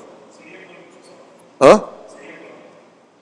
Entre segunda da oficina e quinta da prova. Acho que seria uma boa... Vamos ver se ele faz isso. Ele consegue. Acho que dá para fazer, vocês combinarem direitinho, certo? E a gente estende essa aula para dar já a aula 18 agora, também, né? Vocês têm a aula 18 de novo, para assistir, se quiserem, né? A gente vai deixar publicada lá. E daí ele faz um exercício extra. Ele termina aqui já a aula 18, para ter uma parte presencial e vocês não só assistirem em vídeo, né? A gente faz essa parte presencial, certo? Então, observe, eu vou ser mais sumarizado nessa aula agora, nessa parte final, porque eu vou dar essa parte, você pode reassistir com mais detalhe depois, tá? Então, o Mascone vai ser um pouco mais objetivo, tá certo? Bom, uma coisa importante é condições de contorno, né? A gente não vai usar isso imediatamente, mas a gente vai só estabelecê-las, porque a gente vai usar isso no segundo curso, Eletromag 2, né? Então, por exemplo, quando você calcula a reflexão de luz numa interface, quanto passa e quanto volta, a gente precisa usar condições de contorno. Dá para calcular e com precisão. As formas realmente prevêem quanto você vai perder de luz que passa e quanto ela vai voltar para você. Numa interface planar, por exemplo. Tá? Por exemplo, um condutor, quanto ele reflete? Essa formulação permite calcular essas coisas. Tá? Um bom condutor, um mau condutor, qual é a reflectância de um condutor, tá? Tudo isso. Tá? Então, muitas coisas são obtidas. Propagação em fibras ópticas, tem que usar condições de contorno, porque o campo tem que satisfazer propriedades em meios diferentes. Daí, só fazendo isso, você descobre como é que o modo propaga, qual é o perfil do modo, só sabendo, usando condições de contorno. E as equações de Maxwell, obviamente. Tá? Então, o que nós temos geralmente sempre é isso, né? Você tem aí sempre, para derivar as condições de contorno, você vai ter um cilindro fechado de altura H e base ΔS. Isso aqui é suficiente para derivar todas as condições de contorno. Não vamos fazer integral de linha, vamos fazer sempre integral de volume e vamos usar, por exemplo, nós temos equações do tipo rotacional de uma quantidade, né? Chamar de uma quantidade F, tá certo? E sempre tem isso aqui, igual a... As equações de rotacional sempre tem uma quantidade de campo, um elemento G, certo? E um elemento que é variação no tempo de outra coisa, né? Chamar de... Deixa eu ver, pessoal, FGH, não, IJKL, LMN, P, chama P não, Q, pronto, Q, certo? DQDT. Q não, porque é carga, né? R, pronto, R, acho que R não tem não, né? R, pronto, DRDT, certo? Então nós temos equações de Maxwell desse tipo e temos equações de Maxwell desse tipo aqui, divergente de F igual a uma funçãozinha escalar, certo? Ora, isso aqui, pelo teorema de Gauss, né? Esse tipo de coisa aqui, me dá fluxo, né? De F igual a integral de volume de f dv, né? Desse resultado, tá? Que é a integral do divergente no volume igual a integral de f dv. Teorema de Gauss dá isso. E essa aqui eu vou fazer diferente, não vou usar teorema de Stokes, eu vou integral no volume direto. Então dá integral de volume do rotacional daquela quantidade lá, chamar de f, né? Igual a integral de volume de G mais dr dt, né? Integral de volume.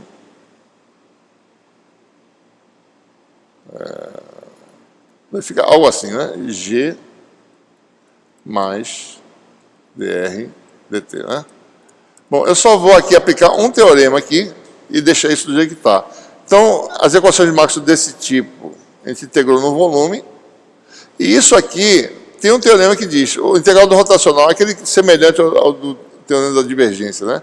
O integral do rotacional é integral de superfície de ds de sigma vetorial esse campo.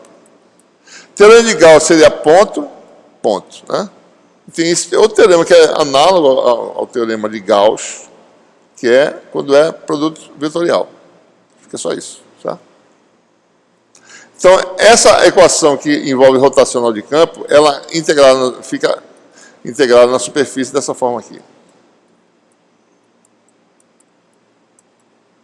Daí a gente pergunta, bom, quem são essas quantidades? Ora, nesse caso aqui, o F vai ser ou D, né?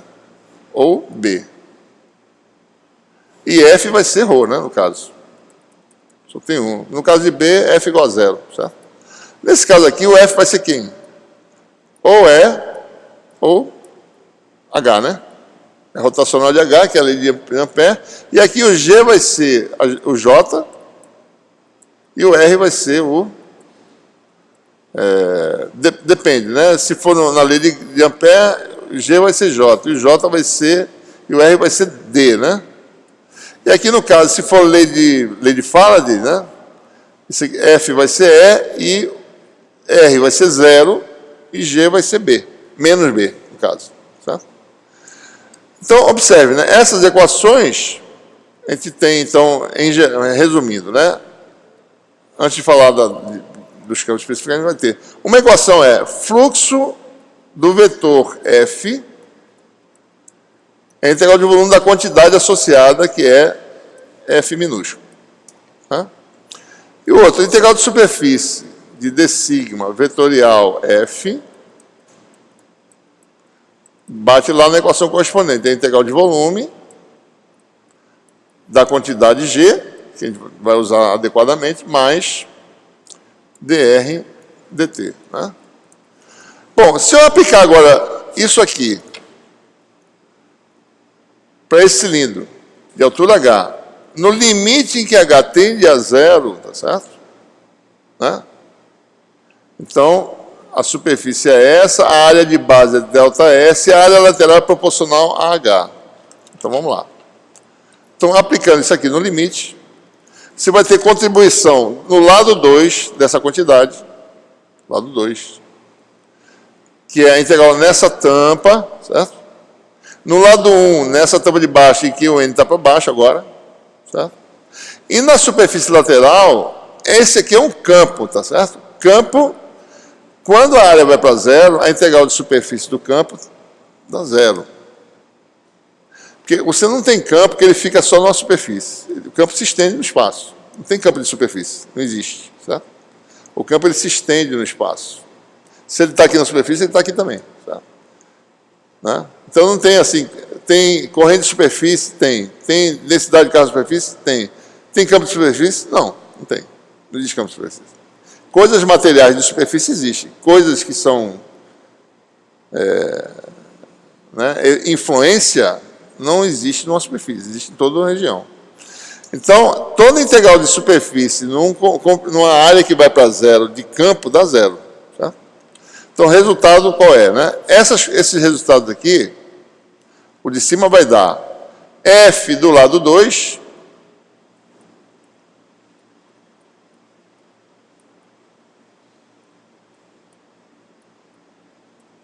menos F do lado 1 igual a integral. Isso aqui vai dar o limite de quando h tende para zero, se existir, né, de f delta S vezes h.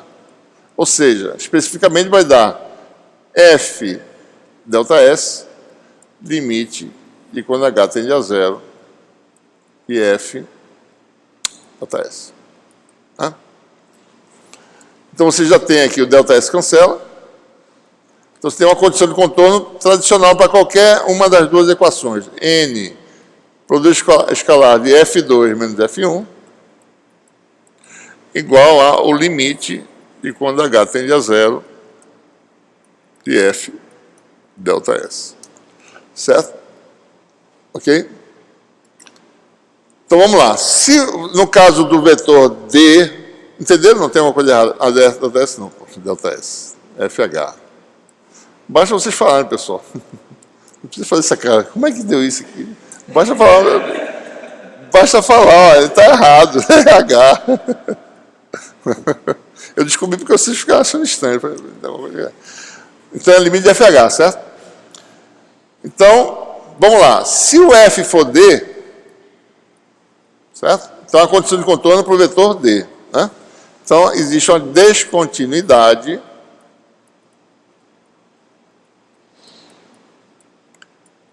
e aqui é ρ vezes H, né, no caso. Né? Isso aqui vai ser ρ vezes H. Se esse limite existir, isso aqui vai dar uma densidade de carga o quê?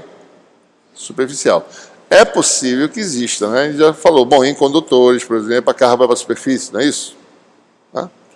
Então isso existe, né? No regime DC, certo? Existe essa equação aqui, tá? No caso magnético, o F é zero. Então você já tem a condição de contorno direto para o campo magnético. N escalar B2 menos B1 igual a zero. O B normal é contínuo, né? Certo? Pergunta, isso aqui é verdade para campos dinâmicos? Quer dizer, é, né? Mas vai dar ρS, vai ter densidade de carga especial para campos dinâmicos? Né? A gente falou que para campo estático, o campo dentro é zero, né? No regime estático, não é isso? Então a carga vai para a superfície, né? Só que no caso dinâmico, o campo entra no condutor também, certo? Ele pode penetrar no condutor. E a carga é distribuída, ela não fica só na superfície, ela se distribui no volume, certo? Então, em geral, isso aqui dá zero. Certo? Em geral. Ou quando existir, isso aqui é obtido depois que você obtém os valores de D, tá certo? Tá? Mas, em geral, a gente vai ver, a gente não vai falar isso agora, fica mais difícil de entender, né? Mas, quando a gente começar a explorar, a gente vai ver que isso aqui, em geral, é zero. Porque o campo se distribui, a carga também se distribui, ela não fica na superfície. A gente pode idealizar, mas geralmente a carga se distribui para campos dinâmicos. Para campo estático, realmente a carga fica na superfície. Mas quando o campo varia, uma parte da carga fica distribuída. Certo? Vamos deixar essa equação como está, original, depois a gente vê que isso, em geral, vai dar zero aqui, tá certo? Mas essa é a equação original. E para B sempre é zero, independente de qualquer coisa. Não existe carga magnética, né? Muito bem, vamos agora para os campos que tem rotacional, tá certo? Se eu aplicar agora o limite, né, para isso aqui, mesma coisa, né? Na superfície lateral, a contribuição dá zero. Você só tem limite aqui agora, tá certo? Então você tem N delta S vetorial F2 menos F1, né? Você dá a contribuição do produto vetorial N de sigma, né? F na tampa de cima, menos na tampa de baixo. Né? E isso aqui vai ter mais um processo limite. Né? Isso aqui vai dar limite de quando H tende a zero de ds H, né? Daí fica lá G mais dr dt. Vamos separar aqui, tá certo? Vai dar delta S. Vai ter um termo que é limite quando H tende a zero de GH, né? Mais limite de quando h tende a zero de h dr dt. Certo? Bom, este termo aqui, nas equações de Maxwell, ou vai ser menos b ou d, né? Que é a corrente de deslocamento, dd dt ou menos db dt. Certo? Ora, novamente, né? No limite que h tende a zero, campo, ele se distribui no espaço. Então, a integral do limite vai dar zero, porque h tende a zero. Porque esse campo não tem campo de superfície. Certo? Então, esse aqui dá zero, independentemente das equações de Maxwell. Esse aqui já é diferente. Esse aqui vai ser densidade de corrente ou zero. Né? Certo? E densidade de corrente pode ter corrente de superfície. Então, pode ter um limite, né? Certo? Vou chamar esse limite aqui de G superficial, certo? G superficial. Então, a equação para essa contínua de contorno, ΔS cancela, é uma descontinuidade N vetorial F2 menos F1 igual a esse limite que dá uma quantidade localizada, que não é campo, né? Isso é coisa material, ou é corrente, né, ou não é nada, tá certo? Então vai dar G superficial. Certo? Bom, então aplicando agora para as equações de Maxwell, no caso, rotacional de E igual a menos dB dt, nesse caso, F vale E, né? O R vale menos B, e o G vale zero, né? Não tem esse termo G. Tá? Então, G superficial não existe, então você tem a equação da condição de contorno para o campo elétrico. Campo tangencial numa interface é contínuo, que é aquela condição que nós derivamos lá na eletrostática. Né? Vale para campo dinâmico também. Campo tangencial é sempre contínuo. Tá? A gente já interpretou isso, né? Quer dizer, o vetor de diferença é paralelo a N, isso só acontece quando ambos têm a mesma componente tangencial. Tá? E agora, se eu aplicar agora isso para a lei de Ampère, né? Vou botar para cá. Tá? A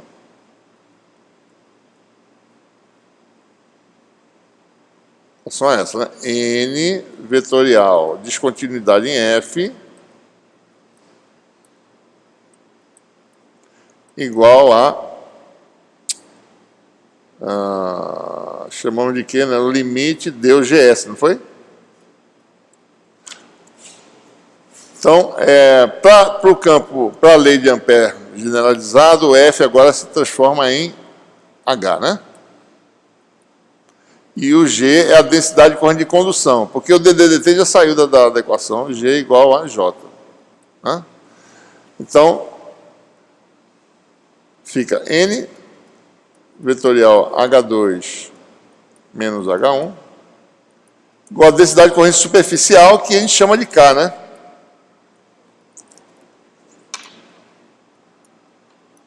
Certo? Então, se existir uma densidade de corrente superficial, então existe uma descontinuidade de H. Mais uma vez, essa densidade geralmente não existe para campos dinâmicos, porque a corrente se distribui. Em muitas situações, está numa região muito pequena dentro do condutor, a gente chama que essa corrente todinha está na superfície. Certo? É nesse contexto. Certo? Mas vamos deixar essa equação aqui. Certo? Mas quando o campo se distribui no volume, a gente vai ver isso várias vezes, a gente vai tirar esse K, não precisa. Certo? A gente calcula o H e vê quanto de corrente tem no volumezinho pequeno e chama isso de densidade de corrente. Certo? Mas a condição de contorno é aquela original. O que eu quero dizer é o seguinte, as condições de contorno são muito parecidas com as originais. Né? N escalar D2 menos D1 igual a ρS, não mudou nada. Vai ver em que circunstâncias isso aqui existe ou não, depois com calma.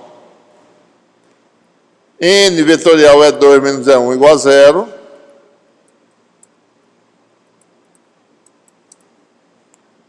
N escalar B2 menos B1 igual a zero, no caso. B normal é contínuo. E, finalmente, N vetorial H2 menos H1, se existir não vai existir muitas vezes, mas a gente vai deixar aqui, tá certo? Igual a densidade de corrente superficial K. Tá? Certo? Tudo bom, Lucas? Eu vou fazer a aula 18 também agora, na sua monitoria, certo? Então você não precisa dar aula hoje de monitoria. Mas daí combina com eles, para ver se você, entre segunda que vem e quinta que vem, você pode fazer uma aula de exercício. Certo? Combina lá no Facebook. Porque segunda que vem é oficina, quinta é prova, certo? Entre segunda e quinta, uma aula de exercício. Ou antes, talvez, dependendo se o pessoal preferir. Você não pode fazer o quê? A oficina não pode. E a prova pode. Certo? Então você vai ficar com a prova e fazer essa aula de exercício que seria a de hoje, certo? Tá bom? Daí combina lá no Facebook. Eu vou continuar para terminar já essa aula. Tá bom? Bom, então nós terminamos aqui a condição de contorno, certo? Vamos continuar. Alguma dúvida aí, pessoal? Observe que não mudou quase nada, né? Continua a mesma coisa. A gente vai trabalhar com isso com mais calma depois e vai ver que, de fato, isso aqui, quando o campo é dinâmico, isso aqui não existe, certo? Nem isso aqui. Não tem a corrente superficial, se distribui a carga também, certo?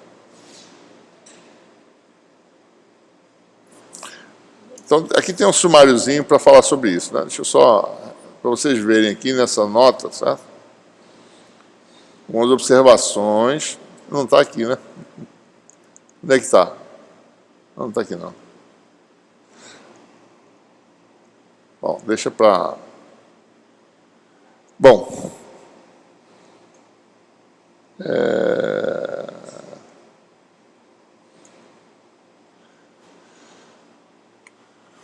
Bom, a gente vai agora concluir esse tema aí, tá certo? Com ver o balanço de energia, né? Potência eletromagnética, energia magnética, energia elétrica, perdas em materiais que conduzem, tá certo? E assim por diante. Bom, a gente vai considerar essa quantidade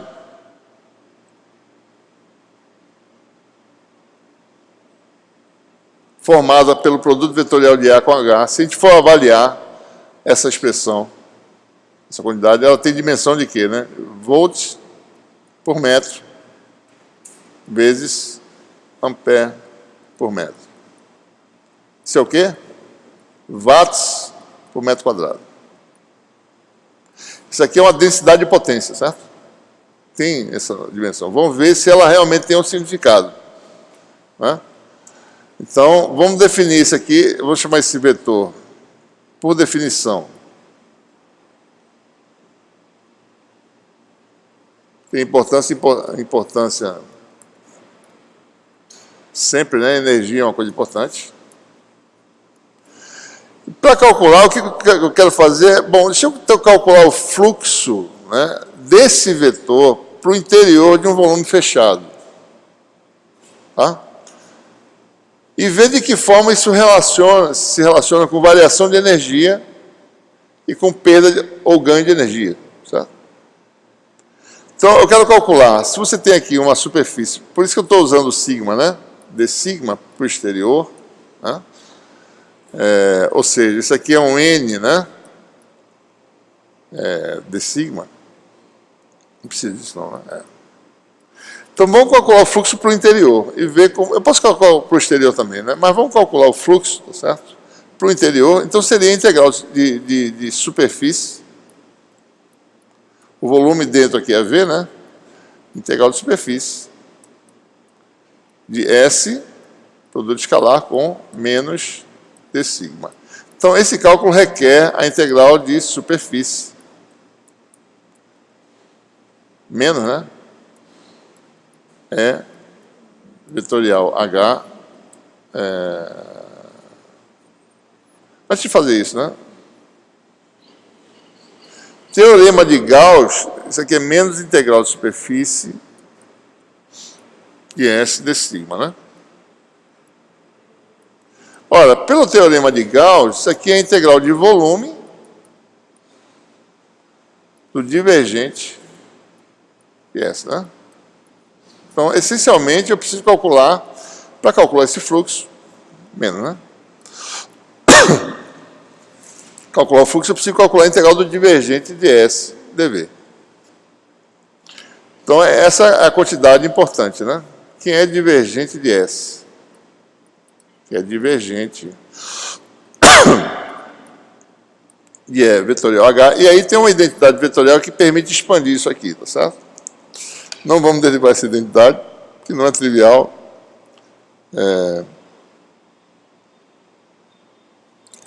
Isso aqui dá... É um produto, é como se fosse produto misto, né? Lembra, mas só que não é tão simples, né? H, produto escalar com rotacional de E, né? Menos E, produto escalar com rotacional de H. Esse é o divergente de S. O interessante é que aparece coisas que tem nas equações de Maxwell, né? Divergente rotacional de E é quem, né? Lei de Faraday, menos dB dt.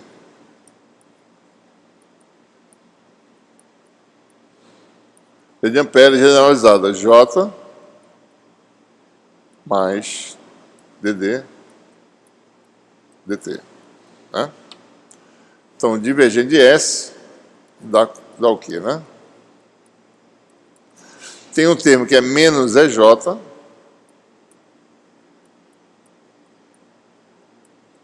né? Tem um outro termo que é menos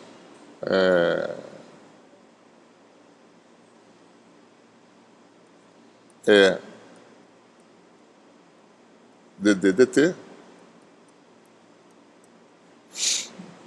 mais H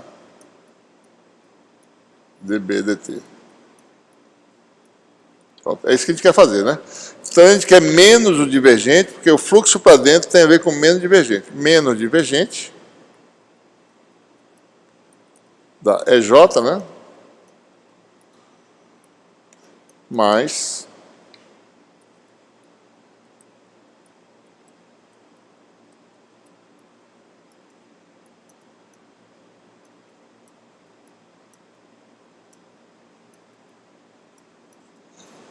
daí faz a integral de volume, né? Integra no volume, vai ter então o fluxo para dentro, que é o lado esquerdo. Integral do volume dos membros vai dar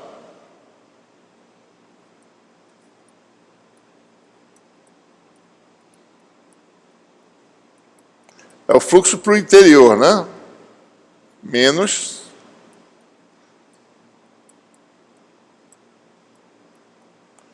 então a integral desse vetor S para dentro vai dar a integral de volume disso aqui, ou seja, menos, vou botar assim, para ficar mais perceptível, né?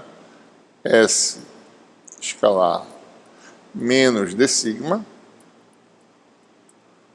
dá um termo que é a integral de volume de E escalar J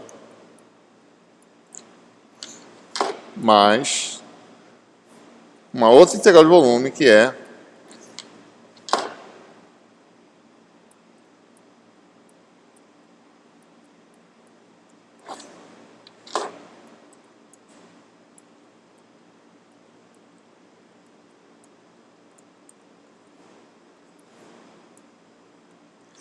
ok? Ora, nós sabemos que D vezes E, né, é densidade de energia elétrica, né? Isso aqui é variação no tempo de algo que tem a ver com energia elétrica. Isso aqui é variação no tempo de algo que tem a ver com energia magnética. Isso aqui é aquela quantidade de energia, tá certo? Isso aqui é potência, né? Variação de energia é potência, né? Isso aqui é potência para mover carga, essa transferência de energia do campo para a carga ou da carga para o campo, tá certo? Então essa equação diz simplesmente o seguinte, que o fluxo para dentro a potência que flui para o interior do volume é utilizada em parte para mover cargas, certo? E em parte para variar a energia armazenada, sem perda em princípio, tá certo? Só variar a energia. Varia no tempo, a uma taxa que é a potência que flui para dentro. Então, esse vetor tem significado físico, certo? Em termos de coisas que nós já sabíamos, né? A gente vê que ele está diretamente conectado com energia elétrica e magnética e com potência ou dissipada, né? Então, esse termo aqui é intercâmbio de potência, que nós já falamos isso lá no capítulo 4.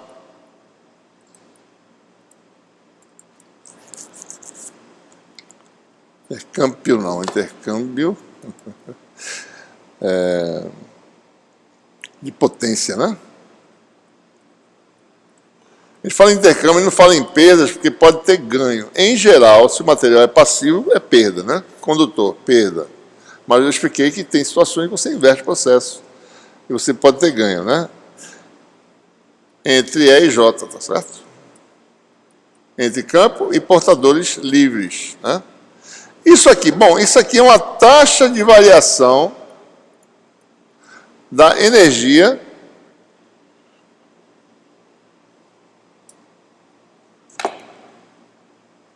eletromagnética no volume, né? Certo? Então, essa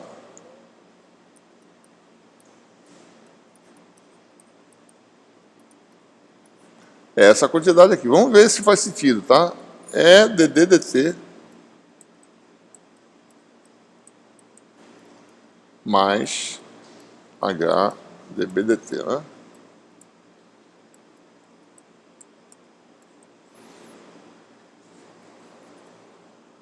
Ou seja, a variação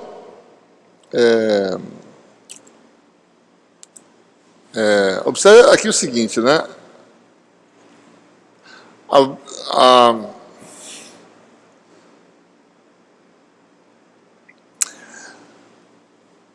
variação no tempo, né? Isso aqui é como se fosse uma densidade de energia eletromagnética, tá certo? Pequenininho, W pequeno. Isso aqui é um dWm/dt. Então, tem uma densidade de energia eletromagnética, cuja taxa de variação é dada por esse termo aqui, né? Então, esse aqui seria só esse termo, dW minúsculo m/dt, né, é igual a dddt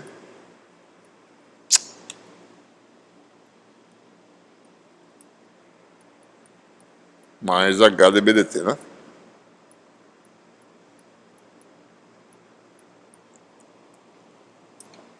Então,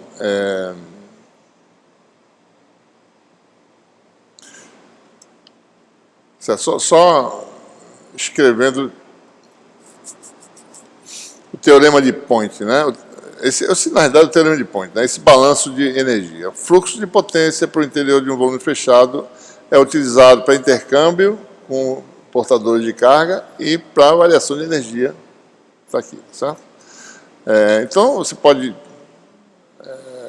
a forma diferencial disso, né? Veio de antes, tá certo? É o divergente, né? Está aqui o divergente, tá certo? Isso aqui é densidade de energia eletromagnética, né? Então, a forma diferencial do teorema de Point é essa, menos divergente de S é igual a JE mais dWm/dt, em que Wm é a densidade de energia, né? Eletromagnética, tá certo? Aliás, isso aqui está errado, desculpe. Isso aqui é energia, né? Como um todo. Não, isso aqui está certo. Isso aqui é dWdt da densidade, né? E a forma integral é que o fluxo para dentro, né, do volume é integral do volume JE mais ddt da energia eletromagnética armazenada, certo? Isso aqui é W pequeno, aqui é W grande, né? Só para a gente ver direitinho essa questão aí da densidade de energia que está aqui, né? Esse elementozinho aqui, tá certo? Vamos explorar mais um pouquinho ele. Ele está aqui, né? Num tempo dt, a variação de energia armazenada é chamar assim, dW,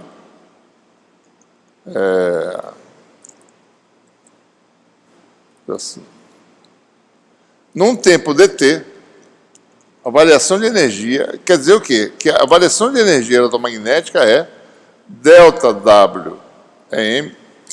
Tomar cuidado com esse tamanho de letra aqui para não. É delta D mais H delta B. Aqui tem uma variação de energia só puramente elétrica. E aqui uma variação de energia puramente magnética, né? Nós já derivamos dessas expressões antes, tá certo? O ΔWE, que é a densidade de energia, variação devido ao incremento de D, certo?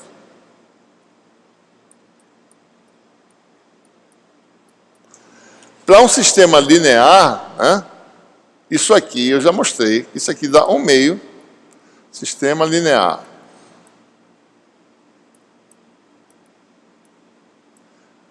ΔWE dá 1/2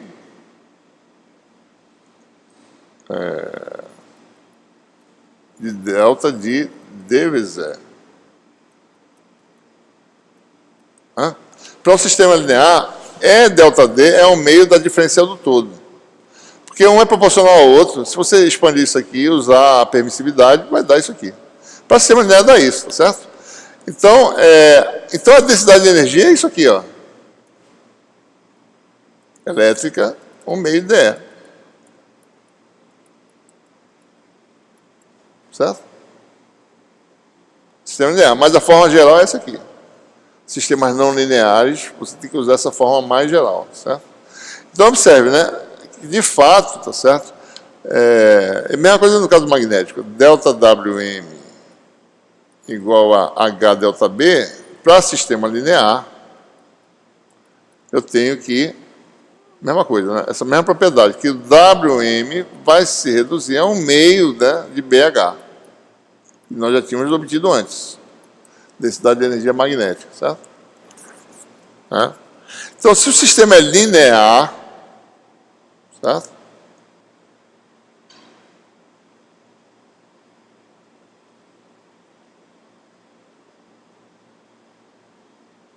Na realidade, a gente não pode nem fazer, nem para sistema linear a gente pode fazer isso no caso dinâmico. Depois tem um probleminha aí, né? Essa questão de você usar essas quantidades D igual a epsilon E, né? B igual a μH, só vamos ver isso lá no curso eletromagnético. Isso aqui rigorosamente só vale um parâmetro escalar na frente, um parâmetro simples, né? Um epsilon, um μ, para campos DC, né? Campo constante. Para campo variante do tempo, isso rigorosamente não é verdade, é aproximadamente verdadeiro, né? Pelo seguinte, porque a matéria, ela tem um retardo, quando você aplica um campo, ela não responde imediatamente, certo? Então, se você aplica um cosseno de ômega t no campo, né, a resposta D vai estar defasada um pouquinho, tá certo? Então, as funções no tempo não são idênticas, são defasadas. Você não pode ter um fator que diz que um é réplica do outro, né? Se um está aqui, tá certo, e o outro está aqui, né? Defasado, tá certo? Apesar de serem parecidos, um é senoide, outro é senoide, mas estão deslocados no tempo. Se estão deslocados no tempo, não tem função constante que eu possa colocar aqui para dizer que uma é uma réplica do outro. Certo? Então, esse é um probleminha, né? Mas, em muitas situações, esse retardo é desprezível, daí você pode dizer que D igual a epsilon é B igual a μH. Certo? A gente vai falar isso em detalhe no curso eletromagnético 2 também, né? Então, só mostrando, o teorema de Poynting leva a coisas que a gente já sabia, né? Então, de fato, esse vetor de Poynting tem essa propriedade, ele realmente é a potência elétrica mesmo, eletromagnética, que flui para dentro de um volume, certo? E nós ficamos aí com essas formas finais aí, né?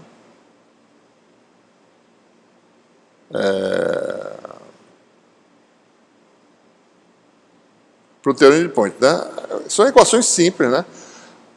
Divergência é algo que permite calcular fluxo de potência e o fluxo, né? A forma diferencial é essa aqui, que é a densidade de energia. Então, o fluxo para dentro de uma superfície fechada é a potência intercambiada mais variação, taxa de variação da energia eletromagnética. E essa energia eletromagnética tem essa expressão, a densidade, né, calculada dá isso aqui, e a energia em si é a integral dessa função, certo? Né?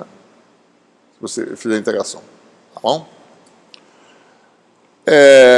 A gente vai propriamente utilizar mais essas coisas mais no curso Eletromag 2, né? Então, é bom só saber as expressões, por enquanto, né? Adquirir um pouquinho de familiaridade, mas a aplicação mesmo mais no curso de Eletromag 2, certo?